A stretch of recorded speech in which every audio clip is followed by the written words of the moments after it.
secara offline. Jadi ya baik, saya kira begini, kita melihat ke depan. Jadi tidak perlu kita mendiskusikan hal-hal yang sudah terlanjur ke belakang. Sebab kenapa? Karena ya kita juga punya pertimbangan tersendiri. Dan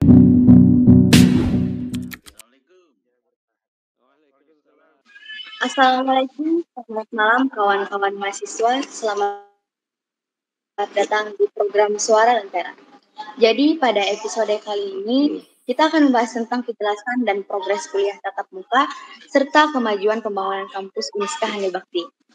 Sebelum memulai pembahasan pada malam hari ini, perkenalkan dulu nih, nama saya Rukmini, mahasiswi administrasi publik, anggota muda di LPM Lentera Uniska. Selaku host pada malam hari ini.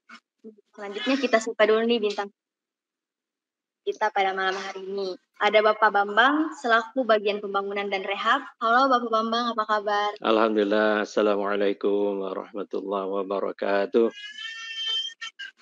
Apa kabar Pak? Waalaikumsalam warahmatullahi wabarakatuh. Alhamdulillah, baik, khair. Oke, selanjutnya ada Bapak Jenul selaku wakil rektor 1. Bisa saya dulu Bapak. Apa kabar Bapak? Ya, Alhamdulillah baik. Assalamualaikum warahmatullahi wabarakatuh. Terus ada Bapak Kasman selaku Ketua Satgas Covid Uniska. Halo Bapak, apa kabar? Ya, Assalamualaikum. Ya, Alhamdulillah baik Mbak Rusmini. Selamat malam Pak Jenul, Pak Bambang. Ya, Assalamualaikum warahmatullahi wabarakatuh.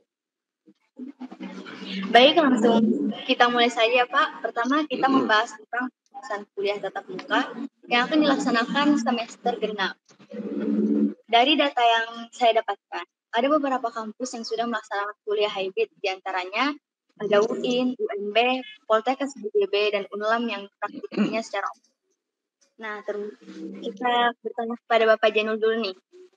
Mungkin Bapak Jenul bisa memberikan sedikit penjelasan, kenapa Uniska tidak melakukan perkuliahan hybrid atau setengah daring, setengah luring di semester sebelumnya, Pak? Ya, baik, terima kasih. Assalamualaikum warahmatullahi wabarakatuh. Waalaikumsalam warahmatullahi wabarakatuh. Bismillahirrahmanirrahim. Yang terhormat Bapak Bambang dalam hal ini mewakili pihak yayasan, Pak Kasman selaku Ketua Satgas Covid di lingkungan Uniska, adik-adik peserta pertemuan pada malam hari ini. Ya, Alhamdulillah kita dapat berkumpul bersama-sama bersilaturahmi dalam rangka membahas persiapan pelaksanaan perkuliahan semester genap tahun 2021-2022. Ya, salawat dan salam semoga tercurah kehadiran junjungan kita Nabi besar Muhammad SAW, para keluarga, sahabat dan pengikut beliau hingga di akhir zaman. Dalam kesempatan yang berbahagia ini perlu saya sampaikan bahwa beberapa kali pertemuan rapat pimpinan rektorat dan juga dekan fakultas itu telah sepakat bahwa perkuliahan semester genap 2021-2022 insya Allah akan dilaksanakan PTM, itu perkuliahan tatap muka langsung. Karena ada beberapa pertimbangan.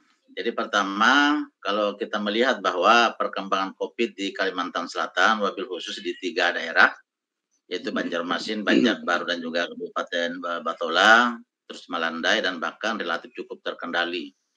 Dan bahkan edaran yang kami dapatkan bahwa ketiga daerah ini bisa dikategorikan layak untuk melaksanakan perkuliahan tatap muka langsung. Nah, kemudian yang kedua, dari data statistik yang ada, hasil laporan dari fakultas bahwa untuk dosen dan juga karyawan yang telah melakukan vaksinasi itu sudah di angka 70%. Gitu. Nah, kemudian yang berikutnya, pedoman pelaksanaan perkuliahan tatap muka langsung itu juga kami sudah sediakan. Nah, kemudian berikutnya itu adalah saran dan prasyaran, dan bahkan beberapa kali kita rapat dengan yayasan dan kita mendapatkan informasi bahwa untuk gedung di Handil Bakti, nah, itu sudah bisa dimanfaatkan pada bulan Maret 2022. Itulah sebabnya pada saat dialog dengan seluruh pengurus organisasi kemahasiswaan beberapa hari yang lalu itu juga menuntut supaya perkuliahan semester genap 2021-2022 itu dilaksanakan secara ya PTM lah. Dan bahkan kita sepakat kemarin dengan pimpinan fakultas itu melaksanakan hanya 50%. Jadi secara bergantian itu sudah ada termuat di dalam pedoman pelaksanaan perkuliahan tatap muka ini. Nah, tinggal bagaimana caranya nanti kita akan mempersiapkan segala sesuatunya, terutama untuk pelaksanaan protokol kesehatan.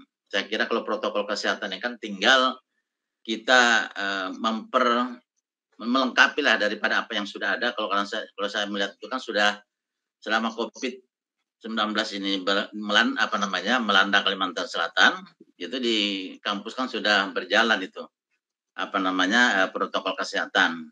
Nanti pada saat pelaksanaan perkuliahan tatap muka langsung, itu akan kita tingkatkan. Itu sudah ada tahapan-tahapan, mekanisme dan prosedur pelaksanaan PTM itu kita sudah buatkan itu. Dan bahkan itu sudah di-SK-kan oleh rektor. Insya Allah mungkin dalam waktu dekat juga kita akan melaksanakan rapat dengan pihak yayasan dalam rangka untuk meminta penjelasan berkaitan menyangkut masalah kesiapan gedung kampus yang ada di Handil Bakti. Nah, berkaitan menyangkut masalah kenapa Uniska baru semester genap 2021-2022 baru melaksanakan PTM sementara semester sebelumnya tidak melaksanakan, ya tentunya ada beberapa pertimbangan. Jadi pertimbangan pertama, bahwa yang namanya perguruan tinggi itu beda dengan sekolah tingkat lanjutan, baik itu SLTP maupun SLTA. Sebab kalau misalnya SLTP, SLTA, itu mahasiswanya hanya berasal dari daerah yang bersangkutan, misalnya dari Banjarmasin. Jadi kalau Banjarmasin sudah zona hijau, maka itu dapat dikategorikan sudah aman untuk melaksanakan belajar tatap muka langsung. Dan itu pun terkadang pemerintah daerah juga belum melaksanakan karena tidak mau menanggung resiko yang begitu besar. Kenapa? Karena ini berkaitan menyangkut masalah keselamatan nyawa manusia. Nah, sementara di perguruan tinggi itu mahasiswanya tidak hanya berasal dari Banjarmasin, tetapi juga berasal dari daerah lain. Nah, sementara kalau kita melihat bahwa perkembangan COVID pada saat itu belum stabil, ada waktu terkendali, ada waktu terkadang naik dan seterusnya. Nah, dikhawatirkan begitu nanti misalnya kita melaksanakan perkuliahan tatap muka langsung, mahasiswa-mahasiswa yang berasal dari dua daerah, itu kan kenapa? Karena di mahasiswa Uniska itu kan ya mayoritas itu luar daerah Kota Banjarmasin, terutama dari hulu sungai yang paling banyak itu. Kalimantan Tengah, Kalimantan Timur juga ada di tempat kita kuliah. Nah, mereka kalau misalnya kita langsung melaksanakan PTM, mereka kan harus ngontrak rumah. Nah, itu. Nah, dikhawatirkan baru 2-3 minggu dan ternyata zona merah lagi. Ada edaran lain. Akhirnya apa? Akhirnya mereka kan kasihan, sudah bayar kos 3 bulan dan bahkan mungkin ada sampai 6 bulan, dan ternyata harus pulang kampung lagi dan lain sebagainya. Nah, jadi itulah sebabnya kami juga mendapatkan informasi dari beberapa perguruan tinggi, termasuk kemarin ada studi banding salah satu universitas negeri dari Palangkaraya juga masih melaksanakan yang namanya online. Kenapa? Karena memang waktunya juga agak tanggung. Kalau kita melaksanakan tanggung juga kan kurang bagus. Nah, jadi sehingga kita sepakat menyelesaikan semester gasal 2021-2022. Nah, dan kita sudah mempersiapkan segala sesuatunya, ya mudah-mudahan nanti pelaksanaan di kuliah di semester genap 2021-2022, nah, ini COVID betul-betul melandai, artinya tidak lagi mengalami suatu peningkatan. So, biar bagaimanapun juga keselamatan kesehatan manusia itu jauh lebih diutamakan, kan?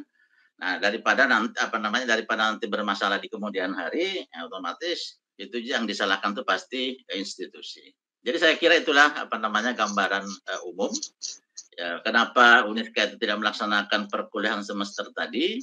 Nah, sekarang kesiapan Uniska menghadapi perkuliahan di semester genap 2021-2022. Kalau memang ada hal-hal nanti yang perlu dipertanyakan, ya silakan kita diskusikan pada malam hari ini. Saya kira demikian ya.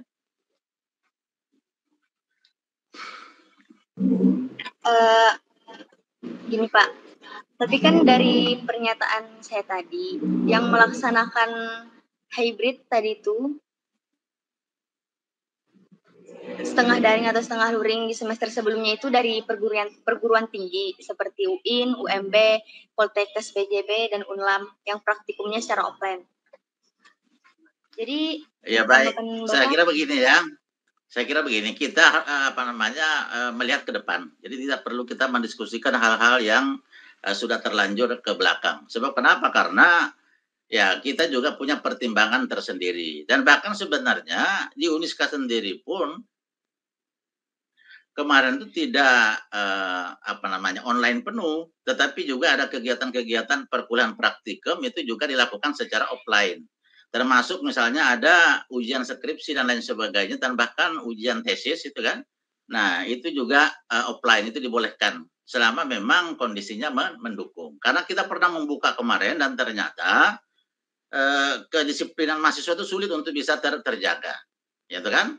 Nah, kemarin kerumunan apa segala macam itu juga terjadi. Dan bahkan minta maaf, kemarin itu kan banyak dosen-dosen kita yang terpapar dan bahkan ada 2 korban itu. Nah, jadi hal seperti itu mungkin mahasiswa karena kondisi fisiknya karena dia muda, tidak jadi masalah. Yang menjadi persoalan ini kan dosen-dosen kan kasihan. Nah, kita ada beberapa yang korban. Kalau tidak salah kan ada 3 orang yang meninggal itu.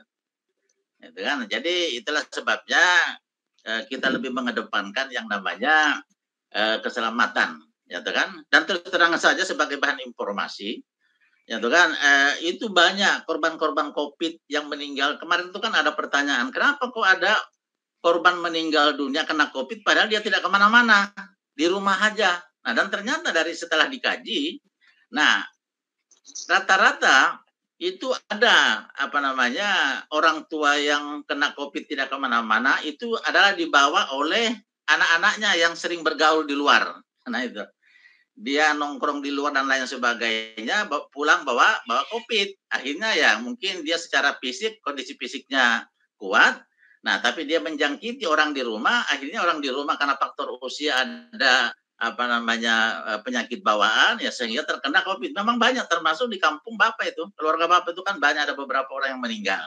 Dan bahkan itu kan unik. Kenapa? Karena mereka tidak kemana-mana, ada di rumah saja. Tapi yang menjadi persoalan anak-anak muda yang rumah, nah itu kan keluyuran di luar, akhirnya pulang ke rumah bawa virus dan lain-lain. Jadi kurang lebih seperti itu. Jadi itulah sebabnya kita memang lebih berhati-hati untuk melaksanakan, karena kita lebih mengedepankan yang namanya keselamatan daripada nyawa manusia. Saya kira itu ya. Kita berdoa mudah-mudahan di semester genap ini itu bisa terlaksana dengan baik. Ya. Baik, mungkin kita bisa minta tanggapan dari Bapak Kasman sedikit mengenai perkuliahan hybrid ini. Dari Bapak Kasman sendiri selaku Ketua Satgas COVID Uniska, apakah Bapak memberikan izin mengenai kuliah hybrid semester baik. sebelumnya? Terima kasih Mbak Rusmini ya. Sebelumnya yang terhormat, yang hormati Bapak Jainul, Wakil Rektor 2, Bapak Bambang yang mewakili Yayasan Uniska. Baik, Assalamualaikum warahmatullahi wabarakatuh. Jadi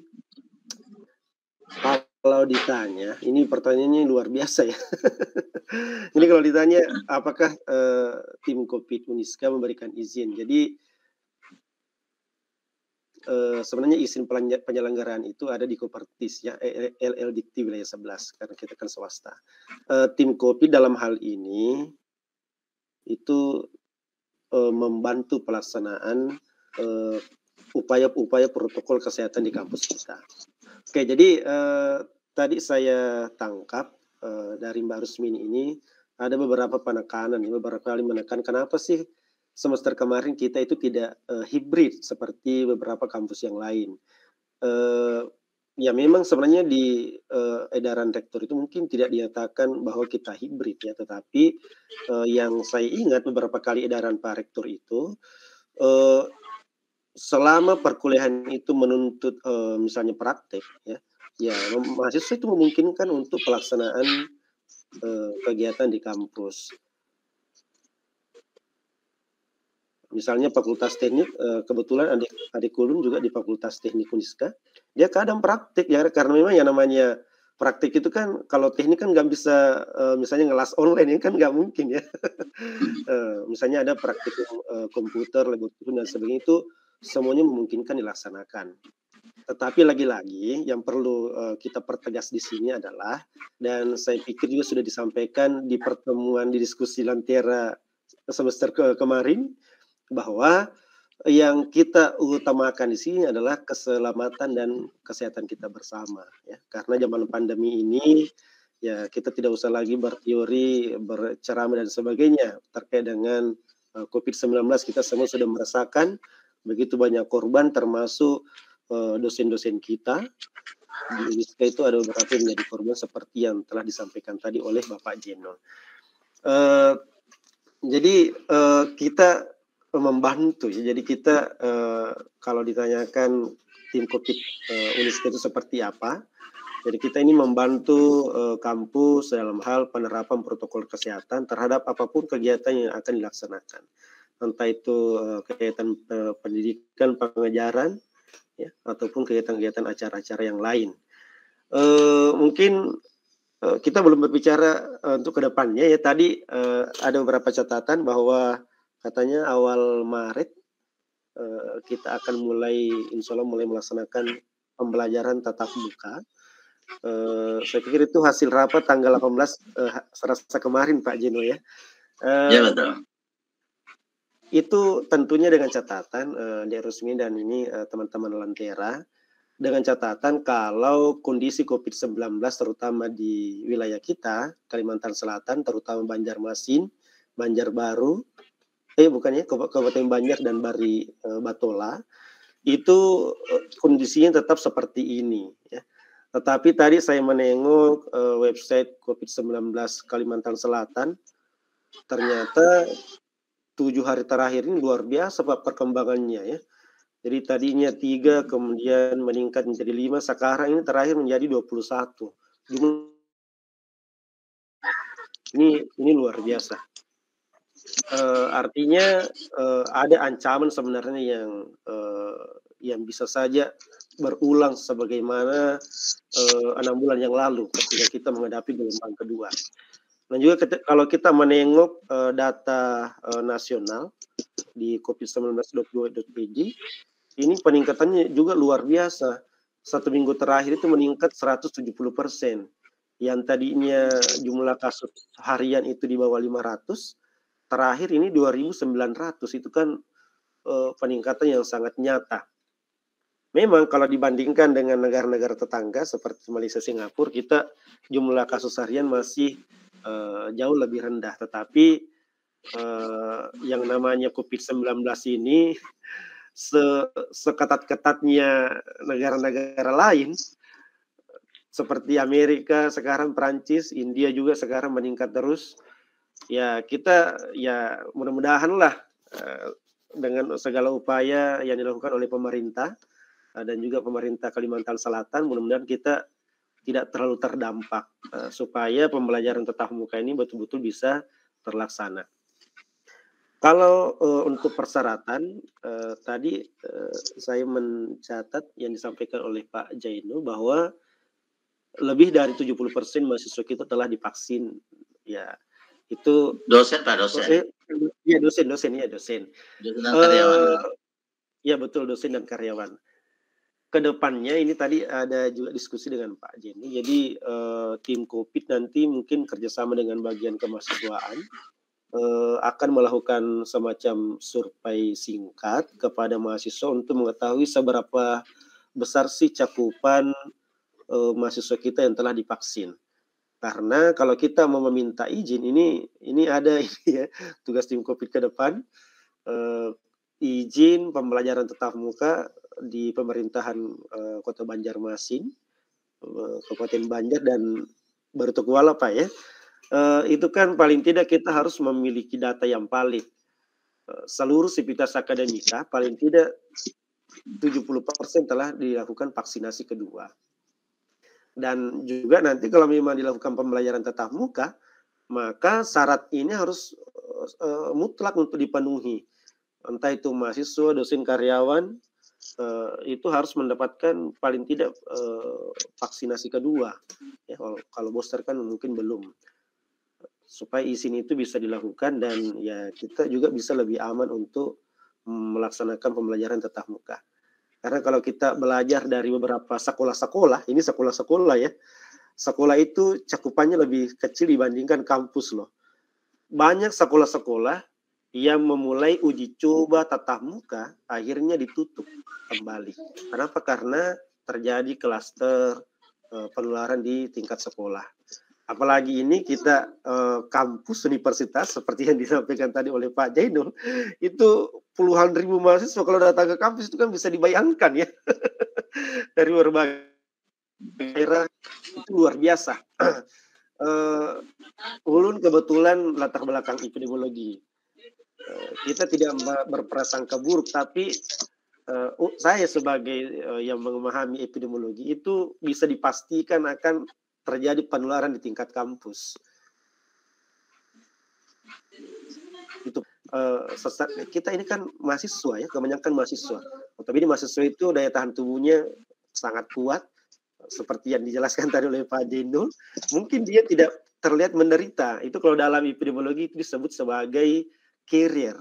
Ya, kalau sekarang supaya lebih dipahami oleh masyarakat, maka dibuatlah istilah baru yang namanya OTG. Dulu sangat familiar ya, orang tanpa gejala.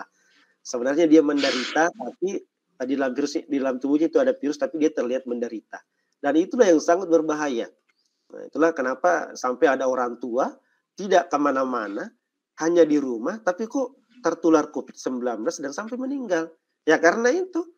Karena mungkin ada anggota keluarganya, terutama mungkin anak-anaknya yang daya tahan tubuhnya notabene sangat kuat, membawa pulang ke rumah dan menularkan kepada keluarganya. Dan itulah yang dipikirkan sebenarnya ya adik-adik sekalian ya.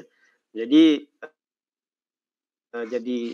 catatan utamanya adalah kita masih selalu berpikir bahwa bagaimana kita menerapkan kesehatan dan keselamatan kita bersama, terutama mahasiswa juga. Mungkin itu dulu dari saya ya. Oke, baik, kita ke pertanyaan selanjutnya Pak. Nah, jadi sejauh mana sih persiapan perkuliahan tatap muka di setiap fakultas Pak? Apakah masing-masing fakultas sudah menginformasikan persiapannya bagaimana untuk melaksanakan perkuliahan tatap muka ini? Mungkin Bapak Jainul bisa menjelaskan. Ya, baik, terima kasih. Jadi persoalan menyangkut masalah kesiapan fakultas, kemarin memang juga karena hasil keputusan rapat, semua fakultas menyatakan siap untuk melaksanakan perkuliahan tatap muka selama memang kondisi COVID seperti ini, gitu kan? Karena memang Uniska ini itu jangan dibandingkan dengan perguruan tinggi atau PTS yang lain. Sebab kenapa? Karena mahasiswa kita itu kan jumlahnya 20.000. Nah, kalau misalnya kita menggunakan sistem 50%, itu juga masih ada kurang lebih 10.000 yang harus hadir setiap hari di kampus itu. Nah, itu juga yang menjadi salah satu pertimbangan kemarin. Nah, tapi karena ini sudah keputusan rapat, ya kan, nanti kita tinggal bagaimana caranya mempersiapkan segala sesuatunya. Ya, terutama menyangkut masalah fasilitas ruangan. Itulah sebabnya kemarin kita pada saat rapat dengan yayasan, Ketua Badan Pengurus maupun Sekretaris Badan Pengurus, kemarin kita minta paling tidak kampus yang baru itu lebih diprioritaskan adalah ruang perkuliahannya. Ya, supaya nanti proses pelaksanaan perkuliahan bisa berjalan sebagaimana yang kita harapkan bersama. Jadi berkaitan menyangkut masalah protokol kesehatan, saya kira insya Allah sudah kita persiapkan karena protokolnya sudah ada. Misalnya pertama, pada saat mahasiswa itu mau masuk ke lokasi kampus, dia harus memakai masker dari luar. Kemudian cek suhu tubuh, lalu kemudian misalnya sampai masuk ke dalam ruangan, nah itu kan langsung ke masuk ruangan, nanti cuci tangan lagi pakai hand sanitizer lalu masuk ke dalam ruangan. Jadi ruangan itu pun nanti disetting hanya 50%. Kalau kapasitas ruangan itu misalnya 40, mungkin cukup kursi 20, gitu kan? Nah, dan bahkan kemarin tuh itu berdasarkan NPM. Nah, jadi itu hibrid juga. Jadi misalnya pertemuan untuk NPM ganjil itu minggu pertama mungkin dia tatap muka langsung, sedangkan yang NPM genap itu menggunakan lewat online. Nah, jadi pertemuan berikutnya bergiliran. Nah, jadi seperti itu keputusan bersama kemarin. Nah, cuma perlu juga diingat bahwa Uniska ini walaupun kita mau melaksanakan PTM, tapi kalau tidak mendapatkan izin dari pemerintah daerah juga tidak bisa. Nah, itu yang perlu kita perhatikan itu. Kalau pelaksanaan itu gampang, jangankan hanya sebatas 50%, 100% pun kita siap sebenarnya. Cuma yang menjadi persoalan itu apakah memang kita itu mendapatkan izin atau tidak. Nah, itulah sebabnya saya tadi minta kepada Pak Kasman selaku Ketua Tim COVID, Satgas COVID di Uniska untuk menghubungi Satgas COVID di 3 kota, yaitu Banjarmasin, Banjarbaru, dan juga Baritokuala. Nah, jadi kalau misalnya kita sudah mendapatkan izin dari Satgas COVID ke 3 daerah ini, dari segi perizinan itu kita sudah bisa melaksanakan. Nah, itu. Nah, otomatis untuk mendapatkan izin itu, nah salah satu diantaranya adalah itu tadi, apakah mahasiswa kita ini itu sudah memasuki angka 70% yang sudah vaksin. Nah, tapi kalau karyawan dan juga dosen, ya sudah saya terima walaupun tidak seluruhnya fakultas memasukkan, tapi saya lihat itu sudah di atas dan bahkan ada yang sampai 90%, 80% dan seterusnya. Nah, juga demikian juga mahasiswa. Jadi mahasiswa itu saya lihat itu laporan dari fakultas walaupun sepenuhnya ya mahasiswa yang melapor itu ada yang memang 80%, tapi juga ada yang baru sampai 30%. Tapi kalau kita akumulasi mungkin belum sampai mencapai 30%, 70%. Nah, itulah sebabnya jeda waktu kurang lebih 1 bulan ini kita dorong supaya nanti mahasiswa itu melakukan vaksinasi di tempatnya masing-masing. Sehingga nanti kita mendapatkan data valid dari mahasiswa dan inilah nanti akan kita laporkan kepada Satgas COVID bahwa dari segi jumlah dosen, karyawan maupun mahasiswa yang sudah vaksinasi tahap kedua, nah itu memang sudah memenuhi persyaratan sesuai dengan ketentuan Satgas COVID. Jadi itu. Jadi sebenarnya kita ini harus saling memahami satu sama lain. Jadi jangan sampai nanti kita bertindak baru berpikir. Jadi kita tuh memang harus berpikir dulu baru bertindak supaya nanti resikonya tidak begitu besar. Nah, tapi kalau saya melihat itu kan hasil evaluasi yang dilakukan terutama dari sekolah SD, SMP dan SMA, saya lihat kita kan berjalan lancar. Ya mudah-mudahan nanti kita di Uniska juga bisa berjalan lancar ya tentunya dengan harapan mudah-mudahan pada bulan Maret nanti itu COVID itu betul-betul cukup terkendali lah. Artinya walaupun ada yang terkena, tapi jangan sampai mewabah. Artinya perkembangannya itu terlalu cepat sehingga nanti ada larangan dari Satgas COVID untuk menghentikan aktivitas perkuliahan. Sebab kalau misalnya nanti ada perintah daripada Satgas COVID atau mungkin pemerintah melarang kita untuk melakukan perkuliahan offline, ya mau tidak mau harus di stop. Nah itu. Nah, jadi semuanya harus seperti itu ya. Kalau kita dari Uniska dari aspek pelaksanaan saya kira tidak jadi masalah kalau memang hanya sebatas perkuliahannya. Karena perkuliahan yang namanya offline ini kan bukan hal baru bagi Uniska. Justru hal yang baru justru yang online ini sebenarnya kan sesuatu hal yang baru. Nah, cuma untuk melaksanakan yang namanya perkuliahan tatap muka, itu kan harus ada syarat-syarat yang harus dipenuhi. Saya kira itu, ya. Oke, baik. Alhamdulillah tadi semua fakultas sudah siap ya, Pak. Dan sistem perkuliahan tatap muka kita juga dilakukan bergantian. Nah, itu artinya pada tataran teknis ya. Pada tataran teknis, tapi pada tataran persyaratan administratif, termasuk menyangkut masalah jumlah mahasiswa, nah itu juga nanti belum tentu semua fakultas, nah itu sama. Itu. Nah, jadi kemungkinan besar nanti fakultas-fakultas yang memang jumlah mahasiswanya tervaksinasi di atas misalnya 80%, itu bisa melaksanakan. Tapi bagi fakultas-fakultas yang memang jumlah mahasiswanya yang vaksinasi kurang daripada syarat ketentuan, ya mungkin tidak bisa melaksanakan itu. Nah itu. Kalau pada tataran teknis kita siap, ya. Ya.